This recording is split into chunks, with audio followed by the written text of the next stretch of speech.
Right, so we've got the next part of Vincent's Tale, and this one is a short, which is on the Ren Makes Stuff YouTube channel. So if you don't know, Ren has this other YouTube channel where he puts extra bits on. Go and check that out. Subscribe to him. He's a genius. And this, I believe, is one part of 4 shorts that lead up to the Vincent's Tale music video, which I haven't watched yet. I've done the prologue, Sunflowers. That was awesome. We're going to watch the shorts and then we're going to go into the music video for Vincent's Tale. So this one is called Temporary Leave. Let's check it out. You need time, Richard. Oh, come on. You've been dodging the counselling sessions, mate. It's policy for a reason.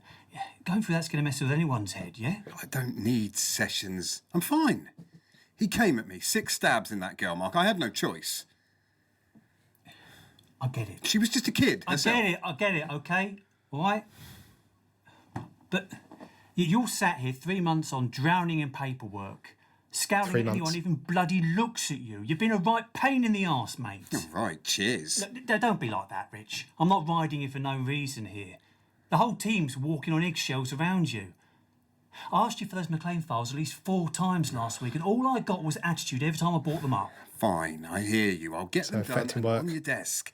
It is just a sodding report, though. Do we have to make it such a big deal? It's not even a sodding report. It's a witness statement summary. And I had to get Freddie on them on Friday because they're just about to go in front of the judge. See, this is what I'm talking about, Rich. You're not here. You're not even close, mate. This isn't me, Mark. You know I've always been solid. Right, let's just stop it there for a moment because that's halfway. And despite Ren is very, he's okay with reactors and still abide by the fair use principles of this not being a replacement for the original. So I'm not going to play it all the way through. But I just want to get some of my thoughts out. So straight away, there's a few things that are on my mind here. And please remember, this is reaction content. So my thoughts aren't fully formulated right now. I'm just going off what I'm hearing, but this will give you an idea of my thinking process. So the first thing I'm considering is Richard has been through what we would call a potentially traumatic event. Now, to some people, that sounds really strange, this phrase, potentially traumatic event, because most people that I interact with would say, yes, Richard has been through a traumatic event. But we need to be a little bit cautious with this because it's not us that decides whether an event is traumatic for someone else or not. It's down to their experience and their response of that event. You know, if we look at the research, we see that the majority of people who experience potentially traumatic events, and we're talking about things like natural disasters, we're talking about terrorist attacks, we're talking about life-changing injuries through traffic accidents, you know, things like that, then the majority of people will recover without developing post-traumatic stress disorder. But the other side of this, and something that we need to consider, is how we are actually constructing the idea of post-traumatic stress disorder as a disorder. People can have PTS, so people can have post-traumatic stress. People can obviously really struggle after an experience that they've been through. But the definition of PTSD and the diagnostic criteria that defines that is really clear. So we have to differentiate between the word or the term trauma in the broader sense of what that word means and PTSD, post-traumatic stress disorder, in the defined clinical sense. But I don't want to get, I mean, Richard's experience is his experience. So I don't want to get too caught up around clinical diagnoses and definitions. I'm more interested in his qualitative experience of what he's been through. Having said that,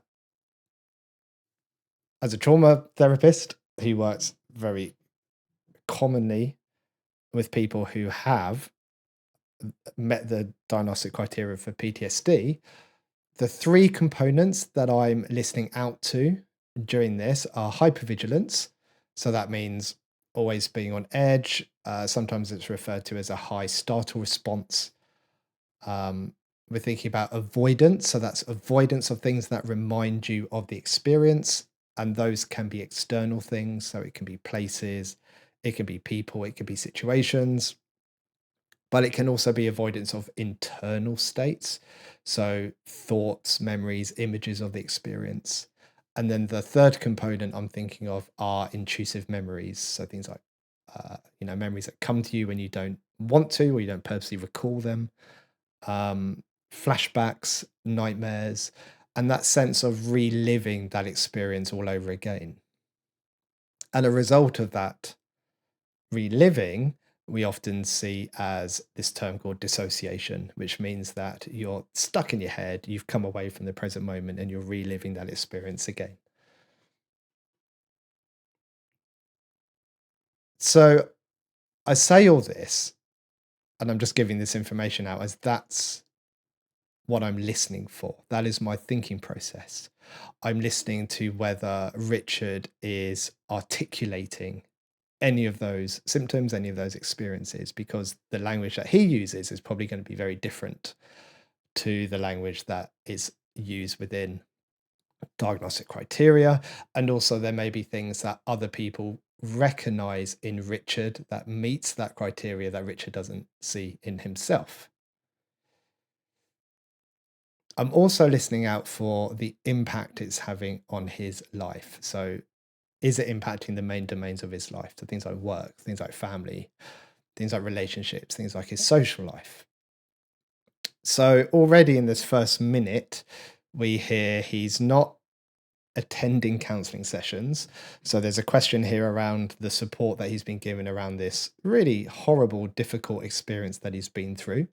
Now, he could be avoiding counseling sessions because he has some aversion to counseling. He might have a belief that it's a sign of weakness or admitting to struggling. So maybe there's some stigma there around accessing counseling. Or it could be because he thinks that if he's going to attend counseling, he's going to have to open up about his experience. He's going to talk about what happened. He's going to have to process what happened. And he is actively avoiding that. I mean, we hear Richard justifying his position and his actions. He came at me with a knife. That could give us a sense of what he actually thinks, like the sense he's made of that situation. Or again, the function of him saying that. So the reason, the why he is saying that, the reason he is engaging in that kind of justification with people is to justify the behavior that he has done due to what other people might think about him, not because he thinks that is why it happened. I think that makes sense. I think he also said it's been 3 months and he's still at work. And it sounds like he's just been trying to crack on with his normal day to day life despite experiencing this. That's obviously really difficult for him. And he's clearly not, that's not working out for him. The team's what was the phrase he said? Just here. It's a bit of luck. The whole team's walking on eggshells around you. So that implies that he's being well. I'm cautious because I obviously don't know, so I'm making a lot of assumptions here, and I'm trying to use this as a talking moment as opposed to specifically about Richard. But it perhaps implies that he's being quite irritable, maybe showing some aggression. Aggression comes in many levels. And I say aggression, not anger, because anger is an emotion, an emotion that happens when something unfair or unjust has been done to you or to somebody else. So Richard might be experiencing anger here, but anger isn't inherently a problem. But how would anger be behaviorally expressed? Then maybe that's through aggression. Maybe that's through being short with people. Maybe that's being argumentative. Whatever it is, whatever behavior he's been doing is causing people to walk on eggshells around him. So that tells us something about his emotional state and how it's impacting him. So we can see it's impacting work. It sounds like he's been late with reports. The consequence of that is other people have to do those reports. But not only that, the nature of police work, there's other people at the end of the reports, there's kind of victims, there's, I don't know, there's survivors, there's people who are aggrieved. They might all suffer as well due to Richard not getting his work done. So there are knock-on consequences there. I think I've spoken enough there. I can't, once I get going with this stuff, I can't stop. Let's listen to some more. Found you. I asked you for those McLean files at least 4 times last week, and all I got was attitude every time I brought them up. Fine, I hear you. I'll get them done and on your desk. It is just a sodding report, though. Do we have to make it such a big deal? It's not even a sodding report. It's a witness statement summary, and I had to get Freddie on them on Friday because they're just about to go in front of the judge. See, this is what I'm talking about, Rich. You're not here. You're not even close, mate. This isn't me, Mark. You know I've always been solid. 10 years, not a foot wrong. I just need to get And back I've out known there. you all that time. Spotless. Like clockwork. But this, you're not the same bloke. Not the same bloke. So you can. So there's a shift there, isn't for the there? investigation, but I am out of moves here. You can give me it. You're not the same bloke, so people can see a change in him. And also, I forgot that there would be some kind of, is it IPC investigation, and that's going to add additional stress, isn't it, onto Richard? Not only do you have to live with this thing that you've experienced and make sense of, but now other people are really scrutinizing your decision making and scrutinizing whether your decision making was justified or not. That's going to be difficult. A chance. You know I'll sort it. I'll work better again. You know I need this. I can make it work. Just get yourself back up and running. The job's always here for you. It's not that bad. I spoke to Kate earlier. She said you're going through the same thing at home. Look, they need you more than we do. Fuck off, Mark. So we see another domain being impacted there. So we've got work quite clearly, and now it looks like home life is being impacted as well. I'm guessing Kate is some form of partner. You dare talk about my family? This is exactly what I'm talking about. It's over, Rich. I'm just trying to help you here, and you're straight for the jugular again and again. You're on leave. What? Now. Go home, get yourself straight. I need the old you, not this. Are you serious? Badge.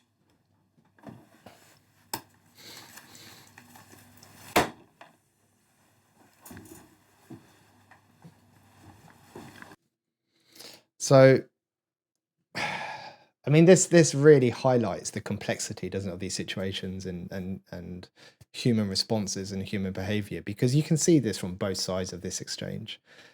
You can understand the reasons why Richard has been like this, but at the same time, you can understand why his, I don't know if that's his, I'm guessing that's his boss. You can understand his perspective about this as well. So in terms of Richard's responses, what do we have? We have, think about what I said at the beginning. We have impact on work. We have impact on family. We know there's avoidance of talking about what happened. And that's a bit of an assumption given his not wanting to attend the counselling sessions yet. Or maybe not at all. So we've got potentially that avoidance. We've got, what else have we got? We've got some hypervigilance there in terms of some of his responses towards his colleague or his boss. It sounds like there's some irritability, maybe some mild aggression, mild hostility, frustration maybe towards co-workers, which could again show some more signs of hypervigilance. He's not getting his work done. I think his boss used the phrase something like, "You're not here," which indicates that he's not present perhaps with his work. That could then lead on to maybe that suggests some form of dissociation, likely caused by some kind of intrusive memories or flashbacks, or replaying what happened. So potentially there we actually have the 3 components required when we're considering post-traumatic stress disorder. Oh, excuse me. I don't know what happened there. And in fact, if we're getting really mega clinical about it, we could start to consider complex PTSD, because with complex PTSD, it brings in some more factors that we need to consider. And one of them is problems in affect regulation. So affect is just a fancy word for emotions, and that would include the irritability or anger part. So yeah, so Richard's clearly really struggling. I'm kind of mindful as I say this, and I've taken quite a clinical angle here. Let's say Richard was formally assessed. Let's say for whatever reason he didn't quite make the diagnostic criteria for PTSD. For whatever reason. His experience of what happened is still his experience. It's still painful for him. He's still struggling with what he's struggling with. He's still struggling with what happened. It's, not taking anything away from him at all.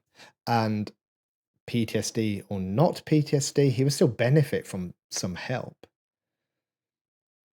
And the reality is that any intervention that would be helpful for him is going to be the same intervention as if he did meet the criteria.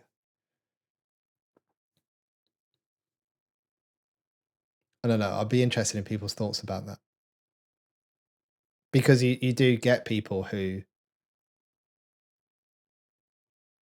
for whatever reason, just meet like threshold to access a trauma service, for instance. And what happens to those people? See, I don't really see those people because they don't come into my service. But what helps people with PTSD is likely to help people with PTS, or people who are struggling with it, with a very similar kind of presentation. That just it sounds. I'm kind of just talking in circles here because I get frustrated with how rigid services are with diagnostic criteria and thresholds that are set. But at the same time, I can see that if those thresholds aren't set, then how do you decide who can come into the service or not realistically, given the resources that are available to that service? It's hard for me to hold both of those positions in my mind at the same time. That's why I'm just talking now, just because you can see me caught in the loop with it. Before we get stuck in that loop forever and I try to make sense of my own responses to this is a great angle to explore by Ren. And it's one that really interests me. In my NHS job, I work with offenders, and a lot of them have experienced trauma themselves, which is what I help with.